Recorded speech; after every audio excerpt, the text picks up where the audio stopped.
సాక్షి life మీ ఆరోగ్య నేస్తం. Subscribe చేయండి. ప్రభుత్వం మంజూరు చేసిన ఇళ్లు నిర్మించుకున్న వారికి పావాళ వడ్డీకే రుణాలు అందిస్తూ ఆ పై వడ్డీ భారాన్ని ప్రభుత్వమే భరిస్తుందని శ్రీకాకుళం జిల్లా ఇన్ఛార్జ్ కలెక్టర్ ఎం నవీన్ చెప్పారు.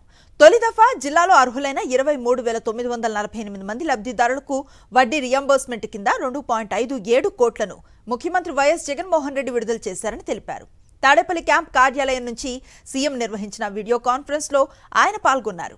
జిల్లాలో 62,463 మంది లబ్ధిదారులైన మహిళలు ఇంటి నిర్మాణం కోసం 35,000 రుణాన్ని తీసుకున్నారని గృహ నిర్మాణ సంస్థ ప్రాజెక్టు డైరెక్టర్ గణపతిరావు చెప్పారు. వారిలో తొలి దశలో 23,948 మందికి వడ్డీ రియంబర్స్మెంట్ అందజేశామన్నారు.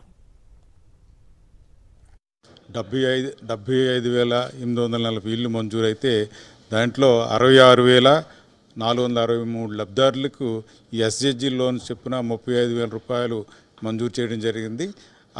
వాటిలో ఈరోజు 23,463 లబ్ధిదారులకి 25.6 కోట్లు 2.56 కోట్లు సబ్సిడీ ఇంట్రెస్ట్ సబ్సిడీ కూడా రాష్ట్ర ప్రభుత్వం జగనన్న గారు నేరుగా ఈరోజు రిలీజ్ చేయడం జరిగింది. మన జిల్లాలో ఎవరైతే ఇల్లు పూర్తి చేసుకున్నారో వాళ్ళందరికీ కూడా ఇది అదనపుగా సదుపాయం. అందరూ కూడా ఇల్లు నిర్మించుకొని ఇంకా బ్యాలెన్స్ ఉన్న వాళ్ళు కూడా త్వరితగతిన పూర్తి చేయాలని కోరుకుంటూ అందరికీ ధన్యవాదాలు.